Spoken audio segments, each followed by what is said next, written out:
Boa noite, sejam bem-vindos para Dentro do Texto, edição especial. Hoje vamos falar do Drácula, vamos ler o Drácula juntos aqui. Segue a vinheta.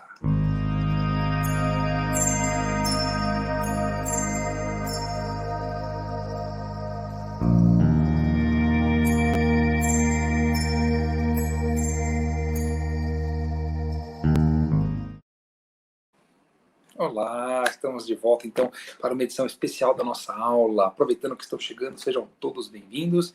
Deixe seu like aqui no vídeo, deixe seu comentário, se inscreva no canal e ative o sininho se você ainda não é membro da nossa comunidade. E para quem não conhece o nosso curso, temos aí uma sequência de aulas bem legais que podem ser vistas em qualquer ordem, de acordo com as obras que você gosta de ler. A ideia aqui do nosso curso é ler livros literários, é uma aula de literatura aberta e gratuita, de altíssimo nível, pelo menos a gente tenta colocar um nível aqui bem elevado para todo tipo de público que queira tanto começar ou aprofundar a leitura de obras literárias. E hoje, aproveitando a semana de Halloween, a semana do Dia das Bruxas, a ideia não foi trazer nada de cultura norte-americana, mas sim trazer um personagem, um livro que tem algo ligado ao gênero do terror. E eu pensei em trazer para vocês, então, um livro que é minha leitura atual, uma releitura atual, que é o Drácula, escrito pelo grande escritor aí do século XIX, Bram Stoker, apelidado aí Bram. Legal? Então tá aqui uma edição, um livro novo, uma nova aquisição minha aqui para a coleção, que é o Drácula, muito tranquilo de ler. Pode ser lido em inglês também, quem quiser se aventurar e investir um pouquinho no aprimoramento do idioma, da língua estrangeira, certo? Fica já de sugestão, a escolha da aula de hoje é um livro único, e a gente vai ler trechos do livro, vamos encaminhar a leitura de vocês aí, e já aviso desde o momento inicial que não haverá spoilers, ok? Muito bom. Esse livro foi publicado no ano de 1897. Finzinho, então lá, finzinho do século XIX, e é um livro que a gente fala que é um livro que tem uma tradição gótica. É um livro gótico. Há 4 livros nesse finalzinho do século XIX, o momento que a gente fala costuma falar que é a literatura realista, a literatura que trazia de forma descritiva os costumes, os hábitos, a vida em sociedade, a vida nas grandes cidades, nos centros urbanos. Há um viés grande crítico a respeito dessa vida nas cidades. E você tem uma tradição gótica ligada a esse realismo gótico desse final do século XIX. Houve outras vertentes também, naturalismo, várias outras coisas em literatura, na literatura portuguesa, por exemplo, o naturalismo foi um pouco mais claro, mas na literatura de língua inglesa, houve esse movimento da tradição gótica ligada ao realismo, certo? O horror, o terror, o horror, o misterioso advindo da vida urbana, da vida na sociedade, e muitas vezes um anonimato dentro dessa vida, dessa rotina urbana. E há 4 obras importantes que trazem esse tipo de leitura da vida ligada a esse ao mistério, ao terror, que é O Médico e o Monstro. O Médico e o Monstro, que Stevenson, né, também literatura de língua inglesa, que a gente pode trabalhar no outro momento. O Fantasma da Ópera, que foi um pouco depois, que tem também esse anonimato urbano na cidade de Paris. Tá? O Retrato de Dorian Gray, né, escrito por Oscar Wilde, e também agora o Drácula, tá, do Bram Stoker. São livros que têm mais ou menos uma vertente parecida, histórias completamente diferentes, mas que tem uma vertente bastante parecida, porque lida também com uma questão muito interessante, que é falar das coisas, tudo que é moderno nesse fim de século, e o século XX chegando, né? Por exemplo, a iluminação, o gás, a ciência, a medicina, a tecnologia, a polícia, não podiam fazer nada com relação a esses mistérios trazidos por essas obras, e vamos falar especificamente mais do Drácula. Aquele poder paranormal, aquela coisa misteriosa, aquela coisa que vai além da percepção, da capacidade de compreender o ser humano. Todas essas invenções tecnológicas, todo esse embrulho, esse pacote prometido pela chegada do século XX, o grande século XX chegando, nada disso conseguiria resolver o mistério trazido por essa obscuridade, por esses mistérios. E o Drácula é um exemplo do livro que traz esse tipo de questão. Drácula é um personagem. O livro traz um duelo muito interessante sobre a questão leste e oeste. Você tem um personagem do oeste, um personagem da Inglaterra indo viajar em direção, passando por Alemanha, Suíça, enfim, indo viajar em direção à região da Romênia, a região próxima à Turquia, Há até um pano de fundo histórico do conflito entre Rússia e Turquia. E você tem um personagem indo visitar o castelo de Conde Drácula na Transilvânia.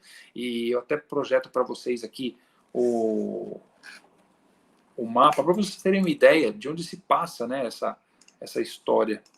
Olha só, esse slide é de um curso que eu dou, do curso de literatura inglesa, e o escritor Bram Stoker é um escritor irlandês, ele é patrimônio da literatura britânica. Então é interessante a gente mostrar para vocês. Olha só que legal, quer ver? Aqui está, ó. Esse é o mapa do local, Transilvânia. Vou colocar a tela inteira, onde mais ou menos fica aqui. Talvez seja um pouco pequena a captação, né? Ok, aqui está o mapa, então, para a gente poder ver. Talvez fique um pouquinho pequenininho para vocês. Mas você pode ver a República Tcheca, Eslováquia, Hungria, aqui mais para baixo, Sérvia e Croácia, vindo mais para leste, em direção ao Oriente. A gente tem aqui a Romênia e uma região central aqui, que é o platô da Transilvânia. É que nessa região é que fica supostamente o castelo do Conde Drácula, numa região que é assim. Essa é a paisagem em diferentes épocas do ano que a gente vê na região onde supostamente viveu Conde Drácula. Vale a pena mostrar para vocês, para terem uma ideia do que a gente está falando, né? Muito bem. Então, temos essa região longe, de alguma forma inóspita, porque é um lugar difícil de chegar, e você tem um livro primoroso que nos primeiros 4 capítulos destrincha, abre completamente o castelo do Conde Drácula para a visita do nosso Jonathan Harker, personagem principal. E a gente tem um romance com vários elementos, um livro muito gostoso de ser lido. E, como eu posso dizer, você tem esse Conde Drácula, que é um vampiro, mas nisso não se é tratado como vampiro de cara. Há um elemento de mistério no ar o tempo todo. Eu vou dar um início legal com vocês aqui na própria obra mesmo agora. Olha só que legal. Vamos aproveitar aqui a nossa... Esse é o livro é uma versão do domínio público, tá? É muito fácil de encontrar esse livro em português, em inglês, costuma ser bem barato para comprar a versão física dele. Estou mostrando aqui para vocês um pouquinho. Então, a própria obra aqui na tela, tá? Muito bem. Começo já numa página aqui bem interessante do livro, olha só. Vamos lá para a página 10 do meu arquivo, né? Que era o capítulo 1 do livro. Você tem aqui, na verdade, o Drácula quando recebe o nosso colega Jonathan Harker, né? E ele vai trazer aí essa... Deixa eu aumentar a tela aqui maior. Peraí, agora vai ficar bem legal da gente ler. Ó. A ideia é que a gente leia direto do livro dessa vez, no curso, e a gente vai adaptar para todo mundo conseguir ver legal aí de casa a nossa leitura. Olha que legal, aqui cabe direitinho assim, ó. Muito bom. Ó. Ok. Olha que legal. É o rei inglês, né? Você que chegou, né? Pergunta o conde. Sim, respondi. Sou Jonathan Harker. Estou aqui nesse trecho. Sorrindo. Aqui ela fez um sinal a um velho em mangas de camisa, que se retirou e voltou, pouco depois trazendo-me a seguinte carta. Meu amigo, seja bem-vindo aos Montes Cárpatos. Espero-o com ansiedade. Desejo que passe uma boa noite e amanhã às 3 horas tome a diligência que se destina a Bucovina e na qual já está reservado um lugar para o senhor. No Paço de Porco, minha carruagem o estará esperando e o conduzirá até mim. Espero que sua viagem de Londres até agora tenha sido boa e estou certo de que será agradável sua estada em meu belo país. Seu amigo Drácula. Meu Deus, né? Recebi uma carta dessa. O Jonathan estava indo para lá e parou dormir numa cidade próxima, um pouco antes, no dia anterior, para passar a noite e pegar a carruagem que o levaria em direção ao local onde vive aí o Conde Drácula, em direção ao castelo, certo? Eu vou seguir mais um pouquinho, olha só, agora a gente vai seguir adiante, porque vocês vão entender o processo que eu estou fazendo de apresentar o livro para vocês. Olha que legal. Desci aqui um pouquinho, muito bem, temos um outro trecho agora, um pouquinho adiante, no mesmo capítulo ainda, ó. E aí ele está indo lá para o castelo e as pessoas começam a perceber que ele vai para lá e ele percebe, e o personagem começa a sentir um certo burburinho, né, no ar, assim. Olha só. Enquanto falava, os cavalos começaram a relinchar. Estou bem aqui. Enquanto falava, os cavalos começavam a relinchar e a corcovear, de maneira que o cocheiro precisou dominá-los. E então, entre gritos dos camponeses, todos se persignando, apareceu uma carroça de 4 cavalos diante de nós, que, vindo por trás da diligência, emparelhou-se com ela. À luz dos faróis, pude notar que os 4 cavalos eram todos pretos e tinham magnífica aparência. Eram dirigidos por um homem alto, de comprida barba castanha e grande chapéu preto que parecia esconder seu rosto de nós. Apenas pude notar o brilho de seus olhos muito vivos. E aqui é quando a carruagem do castelo do Drácula vem buscar o nosso personagem para ir para lá. Vale lembrar para vocês, vale apontar para vocês uma coisa legal, já de início da leitura do livro, já que isso é uma aula de leitura de livro, vale apontar para vocês que a construção do romance, desse romance Drácula, ele é um romance constituído de forma polifônica. O que é isso? Você tem um romance construído através da visão de diferentes personagens. O trabalho com a linguagem é bastante interessante na forma com que ela é apresentada para o leitor. Você tem aí cartas do Jonathan, cartas, as entradas no seu diário, tudo que ele escreve no seu diário dia após dia é a forma que ele apresenta a história para a gente. Ele é o narrador do início da história. Mas depois os narradores vão mudando. Você tem telegrama, você tem carta, você tem diário, você tem até notícia de jornal. Não tem nenhum narrador onisciente ao longo da história toda. Você não tem um narrador onisciente. O que é um narrador onisciente? Vamos lembrar? É um narrador que sabe tudo o que está se passando e até o que está dentro da cabeça dos personagens. Isso não acontece aqui. Você não tem um narrador onisciente em nenhum momento. Você só fica sabendo dos passos da história, do desenvolvimento da história, que há bastante desenvolvimento, através das pessoas se comunicando entre si. É uma forma interessante de contar, é uma forma inovadora até para a época. Tá? Não é um romance muito difícil de ser lido, mas você tem que ter essa atenção com a linguagem. Quem está contando, onde que está. Não é feito de uma forma muito... a forma cronológica é bem tranquila, então isso não dificulta para você entender os fatos da história. Mas você tem que captar mais ou menos quem está contando o quê. É bastante interessante. E os 4 capítulos iniciais são contados pelo Jonathan, indo na sua visita tratar de negócios, amando o seu patrão, com o Conde Drácula, que está adquirindo uma propriedade em Londres. Essa é a chama que vai desencadear a história do livro. Vou voltar aqui um pouquinho para o nosso livro, então, voltando aqui para a tela. Olha só. Muito bem, vamos para outra parte agora. Agora eu vou seguir um pouco adiante a leitura. Afinal, estamos aqui na nossa aula de leitura, né? Muito bem, chegamos aqui em mais um trecho bem legal. Acompanha aqui bonitinho. Olha só o que temos. Atenção, hein? O próprio conde tirou a tampa de uma travessa e eu ataquei imediatamente um excelente frango assado, que com queijo, salada e uma garrafa de velho Tokai, do qual tomei 2 copos, constituiu minha ceia. Enquanto eu comia, o conde me fez muitas perguntas sobre a viagem e contei-lhe todos os pormenores. O cara tá jantando com o Conde Drácula, só isso. Mas reparem que o Conde Drácula não come a comida. Ele nunca viu o Conde Drácula se alimentar. E aí começam a surgir coisas de vampiros, né? Quando acabei de cear, aquecendo ao desejo do meu anfitrião, sentei-me numa cadeira junto ao fogo e pus-me a fumar no charuto que ele me ofereceu, desculpando-se ao mesmo tempo pelo fato de não fumar. Tive então a oportunidade de observá-lo e achei sua fisionomia altamente expressiva. Tem nariz aquilino, narinas dilatadas. Aqui a gente tem uma descrição do Conde Drácula, ok? No primeiro encontro com ele. Tem nariz aquilino, estou nesse trecho aqui, ó. Ok? Tem nariz aquilino, narinas dilatadas, testa ampla e bela cabeleira, já rareando nas têmporas, mas muito abundante no resto da cabeça. Suas sobrancelhas são espessas, quase se encontrando sobre o nariz. A boca, pelo que pude ver, sob o bigode espesso, é firme e dura, e os dentes são particularmente aguçados e brancos, projetando-se entre os lábios, cuja dor demonstra extraordinária vitalidade para a sua idade. Quanto ao resto, as orelhas são pálidas e muito pontudas, o queixo largo e forte e as faces firmes, embora finas. O que mais impressionava, no entanto, era sua extraordinária palidez, como de uma pessoa morta, não é? E aí eu entro para vocês para falar o seguinte, temos aqui um vampiro. Não está sendo chamado de vampiro. A palavra vampiro ela só aparece, é uma curiosidade, mas é relevante, a palavra vampiro ela só aparece no capítulo 12 da história. Ele até fala uma vez a palavra vampiro, lá no comecinho, falando de dicionário, de tradução de coisa, mas não está se referindo a nada especificamente ao Conde Drácula.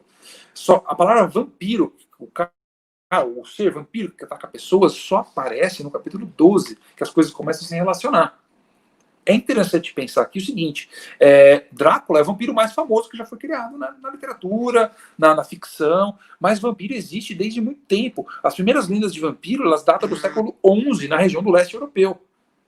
Aliás, essa região do leste europeu, o mito, a lenda do vampiro, como ser que ataca as pessoas e chupa sangue, no leste europeu, essa lenda é mais antiga que o cristianismo. na região. Ela chegou antes do cristianismo, tá? É uma história muito famosa e tem muita criatividade por trás também.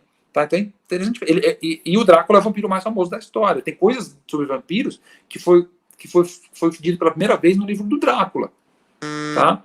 E você vai ter um trecho que vai falar sobre o espelho, o reflexo dele que não aparece, e enfim. Já começa a se desenhar o seguinte, né? Uma força estrangeira, tá? Lembra o leste? Lá para a Romênia. O Drácula é uma força estrangeira, ela é uma força obscura, animalesca, porque ele vai ter a questão de ser um morcego, de vez em quando vai ser um morcego. Enfim, vamos seguir adiante na nossa exploração aqui da obra. Eu não vou contar fatos relevantes a ponto de dar spoiler e tal. Eu gosto de mostrar para vocês a leitura, examinar o texto. Lembra? Para dentro do texto. Aproveitando que está chegando aí, ó, embarcando na nossa aula, estamos aqui no chat também, fazendo leitura juntos do Drácula na nossa aula para dentro do texto especial de Halloween 2020. Vamos lá, voltando para o nosso texto, então, meus queridos, olha só, aqui para a gente, eu vou descer um pouco mais, eu vou avançar um pouquinho mais na obra, vou pular umas páginas adiante, ok? E temos aqui um trecho bem interessante, também, que é a parte do espelho, quer ver? Olha só. Vou começar aqui, ó, ok? Dormi apenas algumas horas. Quando me meti na cama, vendo que não conseguiria dormir mais, levantei-me. Prendi na janela meu espelhinho de barbear e estava começando a fazer a barba, quando de súbito senti que me seguravam. Pelo ombro eu ouvi a voz do conde dizer, bom dia. Tomou um susto, né? Aqui ainda é o Jonathan no castelo, tá? No fim, o Jonathan ficou prisioneiro isso não é spoiler, isso é da história. O Jonathan ficou prisioneiro do Conde Drácula no castelo. Mesmo sem o Drácula ainda se revelar, né? Fiquei surpreso, pois me intrigaram o fato de não ter o visto entrar quando todo o aposento por trás de mim estava refletido no espelhinho. Na minha excitação, cortei-me ligeiramente com a navalha, mas no primeiro momento não notei o fato. Tendo respondido à saudação do conde, tornei a olhar para o espelho para ver como me enganara. Dessa vez não podia haver erro, pois o homem estava junto de mim e eu podia vê-lo sobre os meus ombros. Mas a sua imagem, olha que coisa legal, mas a sua imagem não estava refletida no espelho. Todo o quarto por trás de mim aparecia no espelho, mas não havia sinal de homem algum a não ser eu. Era surpreendente tal fato surgindo após tantas coisas e aumentando a inquietação que eu sempre sentia perto do conde. Lembra que eu falei? Um homem misterioso que causa um estremecimento aqui da pessoa, tá? Mas naquele instante vi que o corte sangrara um pouco e o sangue escorria-me pelo queixo. Abaixei a navalha e virei-me procurando alguma coisa para o sangue.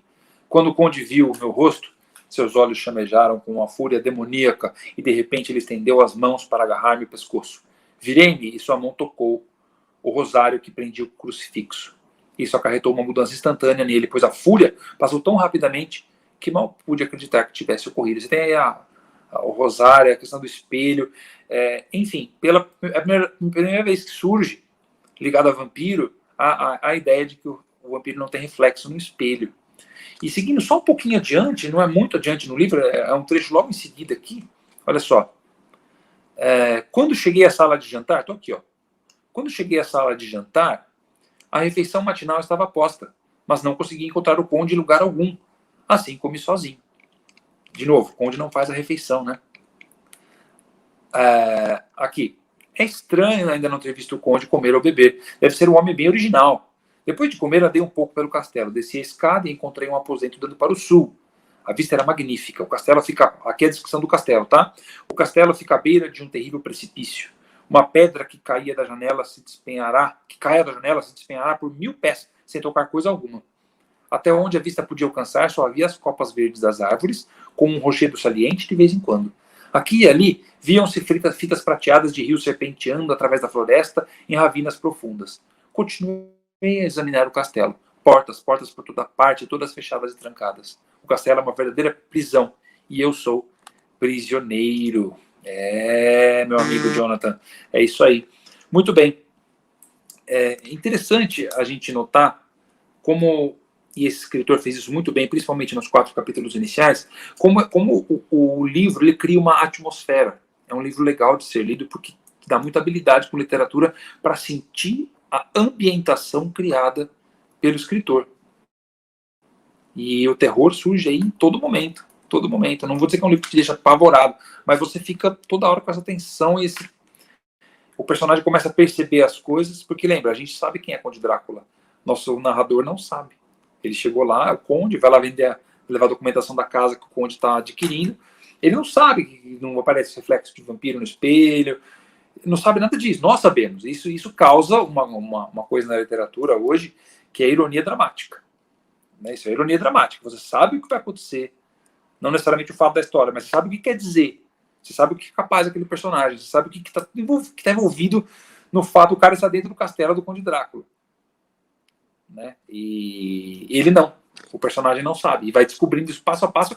E a gente, a gente conhece tudo do cinema, de contos infantis, de história, de gibi. Drácula foi replicado no mundo inteiro de todos os jeitos possíveis. Aí você lê lá, por esse é o motivo pelo qual eu recomendo esse livro. Ele, em certa parte, ele é patrimônio cultural da literatura. Não só a britânica, mas do mundo todo. Eu vou seguir mais um pouquinho com o livro, que está ficando bem legal aqui. Vou adiantar um pouquinho mais, não falta muito, mas é um bom roteiro para quem quiser se aventurar na nossa história. Vou pular umas páginas um pouco adiante. Muito bem, olha só. Aqui já temos outros personagens narrando a história, a coisa já andou, aconteceram várias coisas. Muito bem. O hipnotismo foi perfeitamente provado por Charcot? Observei. Quer dizer que acredita nele, disse Van Helsing sorrindo. Mas então por que não acredita na transmissão de pensamento? Vivemos rodeados de mistérios. Quero lembrar-lhe que existem coisas feitas hoje pela ciência da eletricidade que teriam sido consideradas absurdas pelos próprios homens que descobriram a eletricidade e que, por sua vez, teriam sido outrora queimados como feiticeiros.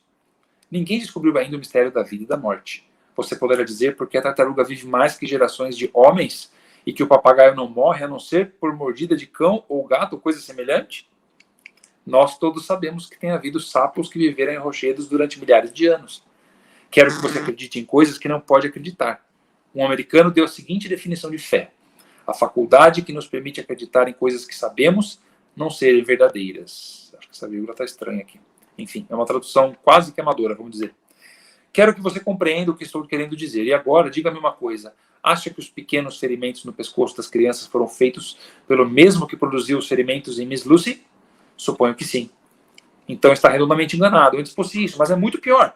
Em nome de Deus, professor, o que está querendo dizer? Com um gesto de desespero, escondendo o rosto com as mãos, ele respondeu: foram feitos por Miss Lucy. E eles vão seguir no capítulo seguinte, que é um diário de outro personagem, Dr. Seward, personagem importante na história. Eles vão seguir aqui e vão seguir na investigação deles. Reparem o seguinte, um comentário interessante que eu vou fazer para vocês agora. O Drácula, sem estar presente, o Conde Drácula, ele gera medo de qualquer forma. Isso que é legal ver no livro. Tirou uma chave do bolso e continuou.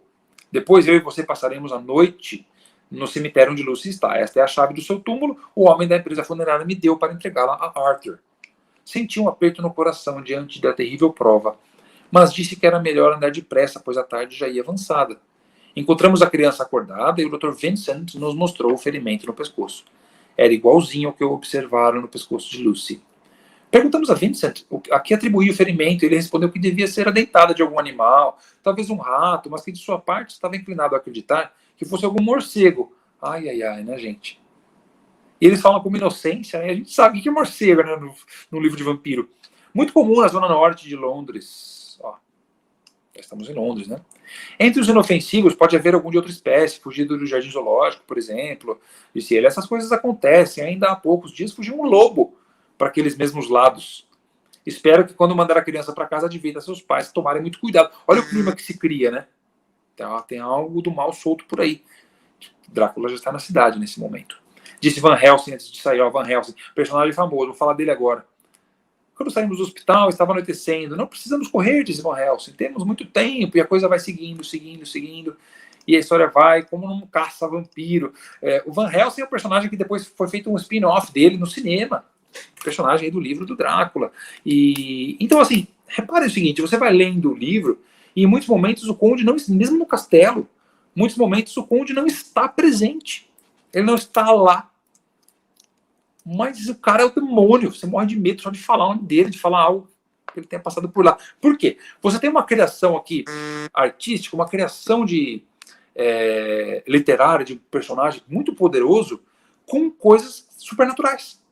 O supernatural, ou seja, você não tem um revólver, uma tecnologia, um remédio que você vai atacar e vai funcionar e vai resolver o problema. Entendeu? O sobrenatural está mais forte do que isso. E ataca as nossas fraquezas também. Isso juntado ao ambiente gótico. Muito bem colocado no livro, uma coisa muito comum nessa época na literatura. Então fica sendo aí meio que esse caminho, essa trilha que eu fiz com vocês aqui hoje, mostra mais ou menos uma forma legal de você ler o livro do Conde Drácula. Essa versão que eu tenho aqui, que é a versão da editora Príncipes, eu não conheço muito bem essa editora, mas eu gostei muito dessa tradução, é bem melhor do que essa, por exemplo, que eu mostrei na tela, que é a versão do domínio público que tem em todos os lugares, tá? É uma versão com uma tradução mais gostosa de ser lida, é um livro muito gostoso de se ler, muito fácil de progredir. Ele é longo, ele é um livro longo, um livro que qualquer edição dele vai ter mais de 350 páginas, tá? Mas rende bastante, vale bastante a pena, você entende bastante da criação de personagens nisso daqui, de ambientação na narrativa, no romance, ok? Essa fica sendo, então, aí, esse fica sendo, nessa aula, um guia de leitura quase que íntimo, né, para quem está participando, acompanhando o curso. Eu tenho só que agradecer, muitos alunos, ex-alunos, pessoal da família, amigos, colegas e pessoal aí dos canais parceiros, das redes sociais, que tem acompanhado o meu trabalho. Acho que está sendo bem legal trazer literatura, ler livros com vocês aqui. Nós nunca estamos prontos e eu trago isso para a gente poder falar, não é, bastante. O nome, inclusive, que eu coloquei nesse vídeo, nessa transmissão para vocês, é o que se fala quando o Jonathan fala que vai visitar o Drácula e tem a questão das carruagens rápidas e fala que quem está morto viaja rápido, porque ele pode estar em um lugar e em outro ao mesmo tempo. Então fala-se muito sobre o mundo dos mortos. Enfim, histórias de vampiros foram replicadas em todas as esferas, em todos os tipos de criação artística, literária, narrativa, enfim. E esse é um grande embrião, uma forma legal de começar com tudo isso. Eu não vou me alongar mais, porque eu acho que literatura é assim. A gente mostra o caminho, vocês têm que andar nele agora. Ok? O livro fica a recomendação, se alguém quiser adquiri-lo, eu vou deixar um link aqui na descrição do vídeo para facilitar aí quem quiser encomendar online. Ok? Deixe suas dúvidas, deixe sua mensagem no chat, mandem seus recados, sugestões de livros, o que quiserem, e podem seguir a gente nos nossos canais, fanpage do Facebook, Instagram, ou aqui mesmo, direto no YouTube. Ok? Muito obrigado a todos e até a próxima aula para dentro do texto. Valeu, gente? Muito obrigado!